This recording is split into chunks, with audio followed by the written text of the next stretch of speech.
तव कथामृतं तप्तजीवनं कविभिरीहितं कल्मषापहं श्रवणमङ्गलं श्रीमदाततं भुवि गृह्णन्ति ये भूरिदा जना। কলিকাতায় শ্রী ঈশ্বরচন্দ্র বিদ্যাসাগর মহাশয়ের সঙ্গে শ্রীরামকৃষ্ণের মিলন, এই অংশে আমরা রয়েছি। শ্রী শ্রী রামকৃষ্ণ কথামৃতের সেই অংশে প্রতিদিন প্রতি ঘরে শ্রী শ্রী রামকৃষ্ণ কথামৃত প্রাণারাম বাংলা চ্যানেল যে নিয়ে এসেছেন এই নিত্যদিনের অনুধ্যান শিবির, সেই অনুধ্যান শিবিরে আমি রয়েছি আপনাদের সঙ্গে বন্ধু। আমরা শ্রী শ্রী রামকৃষ্ণ কথামৃত থেকে পাঠ এবং আলোচনা করছি প্রতিদিন। শ্রীরামকৃষ্ণ বলেছিলেন, আর সিদ্ধ তো তুমি আছোই। বিদ্যাসাগর জিজ্ঞাসা করছেন, মহাশয় কেমন করে? শ্রীরামকৃষ্ণ সহাস্যে, আলু পটল সিদ্ধ হলে তো নরম হয়, তা তুমি তো খুব নরম, তোমার অত দয়া। বিদ্যাসাগর সহাস্যে, কলাই বাটা সিদ্ধ তো শক্তই হয়। সকলের হাস্য। শ্রীরামকৃষ্ণ, তুমি তা নও গো, শুধু পণ্ডিতগুলো দরকচা পড়া, না এদিক না ওদিক। শকুনি খুব উঁচুতে উঠে, তার নজর ভাগাড়ে। যারা শুধু পণ্ডিত, শুনতেই পণ্ডিত, কিন্তু তাদের কামিনী কাঞ্চনে আসক্তি শকুনির মতো পচা মরা খুঁজছে। আসক্তি অবিদ্যার সংসারে, দয়া ভক্তি বৈরাগ্য বিদ্যার ঐশ্বর্য। বিদ্যাসাগর চুপ করিয়া শুনিতেছেন। সকলেই এক দৃষ্টে এই আনন্দময় পুরুষকে দর্শন ও তাহার কথামৃত পান করিতেছেন।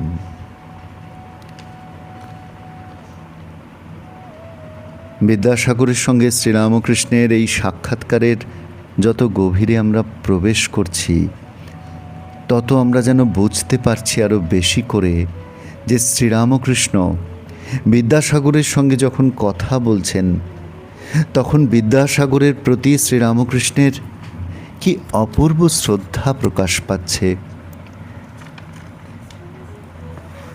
তিনি তার কথার মধ্যে দিয়ে বিদ্যাসাগরের প্রতি, বিদ্যাসাগরের যে উন্নত চরিত্র তার প্রতি তার সেই শ্রদ্ধাকে বারংবার প্রকাশ করছেন। বিদ্যাসাগরের সিদ্ধ প্রসঙ্গে বলতে গিয়ে তিনি বলছেন, আলু পটল সিদ্ধ হলে তো নরম হয়, তুমি তেমন নরম। এই অবস্থাটির কথা আমাদের শাস্ত্রেও বলা আছে, ইয়ং লব্ধা পুমান সিদ্ধ ভবতি তৃপ্ত ভবতি অমৃত ভবতি। ভগবানকে লাভ করলে, ভগবানের ভক্তি লাভ করলে, ভগবানের প্রেম যার এসেছে, তিনি কেমন হন না বলা হচ্ছে সিদ্ধ ভবতি তৃপ্ত ভবতি অমৃত ভবতি। তিনি সিদ্ধ হন, তিনি তৃপ্ত হন, তার আর কিছু চাওয়ার থাকে না, অমৃত হয়ে যান। তিনি অমৃত হয়ে যান এবং তার সংস্পর্শে যারা আসে তারা সেই অমৃতের স্পর্শ লাভ করে আনন্দ পায়, তাদের জীবনও অমৃতময় হয়ে যায়। যেমন শ্রীরামকৃষ্ণের কাছে আমরা যখন আসি, যত তার কাছে আসছি, যত তার কথামৃত শুনছি, যত তার কথামৃত পাঠ করছি, তত আমরা বুঝতে পারছি প্রকৃত শ্রবণ মঙ্গলম এই কথাগুলি আমাদের জীবনকে সত্যি সত্যি একটি লক্ষ্যে পৌঁছে দিতে পারে, আমাদের জীবনের প্রকৃত উদ্দেশ্যকে নির্দিষ্ট করে দিতে পারে এই সরল সাধারণ কথাগুলি ঠাকুরের। তাই সেই অবস্থার কথা উল্লেখ করে শ্রীরামকৃষ্ণ যেন বলছেন, যদিও তিনি কথাটি বলছেন অত্যন্ত সরলভাবে। বাড়িতে আমরা দেখেছি যে আলু, পটল, কুমড়ো ইত্যাদি সিদ্ধ হলে সেগুলি নরম হয়, তুমি তেমন নরম। শ্রী চৈতন্য মহাপ্রভুও তার শিক্ষাষ্টাকমে তো বলেছিলেন, তৃণাদপি সুনীচেন তরোরপি সহিষ্ণুনা অমানীনা মানদেন কীর্তনীয় সদা হরি। তৃণাদপি সুনীচেন, তৃণ হতেও নিচু। তৃণকে মারিয়ে যাওয়ার পরে, পদদলিত করে যাওয়ার পরে আবার তৃণ মাথা তোলে, কিন্তু ভক্ত তার থেকেও নরম। যিনি ঈশ্বর লাভ করেছেন, যার ঈশ্বরে জ্ঞান হয়েছে, ভক্তি হয়েছে, যিনি জীবনকে জেনেছেন, যিনি সেই সত্যকে স্পর্শ করেছেন, সেই সত্য দ্রষ্টা মহাপুরুষ কেমন হন? তৃণ হতেও নিচু, নরম। শ্রীরামকৃষ্ণ বললেন, আলু পটল সিদ্ধ হলে যেমন নরম হয়, তুমি তেমন নরম, তোমার অত দয়া। বিদ্যাসাগর পণ্ডিত এবং চতুর তো বটেনই। বিদ্যাসাগরের কথায় সেই তার পাণ্ডিত্য প্রকাশ পাচ্ছে। বিদ্যাসাগর বললেন, কলাই বাটা সিদ্ধ তো শক্তই হয়। বিদ্যাসাগর যেন নিজের অবস্থাটির প্রতি ইঙ্গিত করলেন যে আপনি কেমন করে বুঝলেন আমি আলু পটলের মতন সিদ্ধ? এমন তো হতে পারে যে আমি কলাই বাটা। বিদ্যাসাগরের এই কথার উত্তর শ্রীরামকৃষ্ণ দিচ্ছেন, বলছেন, তুমি তা নও গো। যেন উজ্জ্ব রয়েছে এই কথাটি যে আমি মানুষ চিনি, আমি অন্তর দেখতে পাই। বিদ্যাসাগর, আমি তোমার অন্তরের পবিত্রতাকে দেখতে পাচ্ছি, তোমার অন্তরটি যে দয়ায় পরিপূর্ণ, তুমি যে মানুষের যন্ত্রণায় দুঃখে কাতর, তোমার অন্তর যে ভালোবাসায় পূর্ণ হয়ে রয়েছে বিদ্যাসাগর, আমি দেখতে পাচ্ছি। শুধু পণ্ডিতগুলো দরকচা পড়া, না এদিক না ওদিক। এই শুষ্ক পণ্ডিতদের কথা বলে শ্রীরামকৃষ্ণ বলছেন, শকুন খুব উঁচুতে উঠে কিন্তু তার নজর ভাগাড়ে।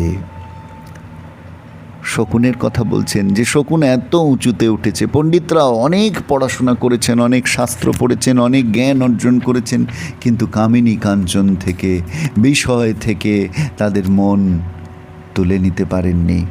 শকুনির মতন পচা মরা খুঁজছে। একটু কর্কশ শোনালেও কথাটি সত্য, আর যা সত্য তা সত্যই।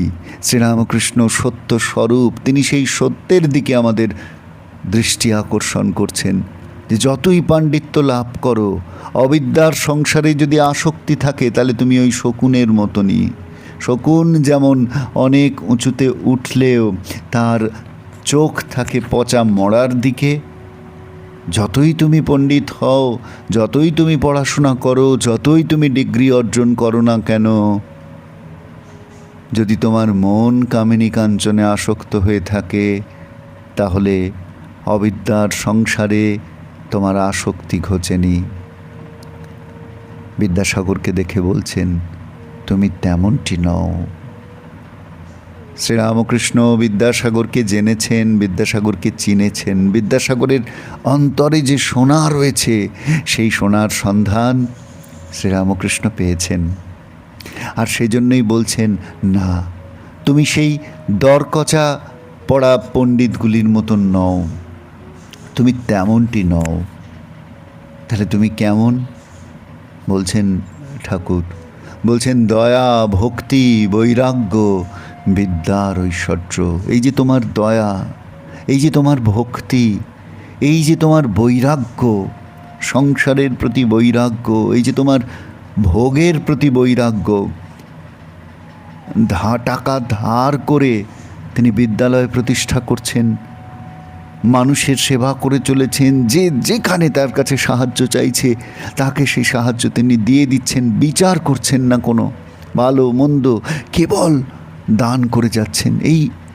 এই যে অপূর্ব দয়ার সুষমামণ্ডিত একটি চরিত্র, এ ঐশ্বর্য কিসের? শ্রীরামকৃষ্ণের বুঝতে অসুবিধা হচ্ছে না যে এটি বিদ্যার ঐশ্বর্য। বিদ্যাসাগর চুপ করিয়া শুনিতেছেন। অমন মহাপণ্ডিত শ্রীরামকৃষ্ণের কাছে যেন চুপ করে গেছেন। ঠাকুরের মুখে এই সুন্দর কথাগুলি শুনতে কার না ভালো লাগে?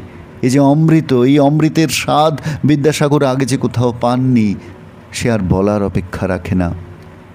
তিনি পণ্ডিত, তার হৃদয় বিদ্যার ঐশ্বর্যে পরিপূর্ণ, কিন্তু এই প্রথমবার তিনি অমৃতপানের সুযোগ পেয়েছেন, আমরা বলতে পারি। সকলেই এক দৃষ্টে এই আনন্দময় পুরুষকে দেখছেন এবং তার কথামৃত পান করছেন। আমরাও ধন্য। শ্রী শ্রীরামকৃষ্ণ কথামৃতের মাধ্যমে আমরাও যেন বিদ্যাসাগরের ওই ঘরটিতেই বসে আছি আজ।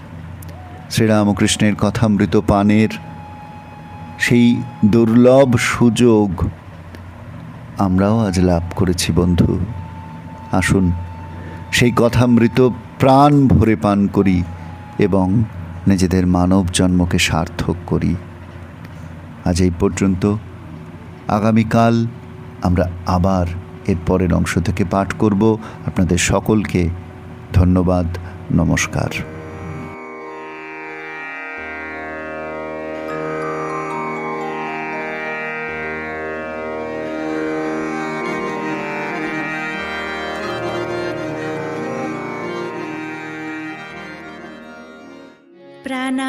প্রাণারাম প্রাণারাম প্রাণারাম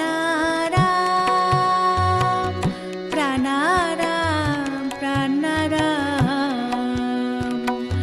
প্রাণারাম। কি যেন লুকানো নামে তাই মিষ্ট এত তব নাম প্রাণারাম প্রাণারাম প্রাণারাম প্রাণারাম প্রাণারাম।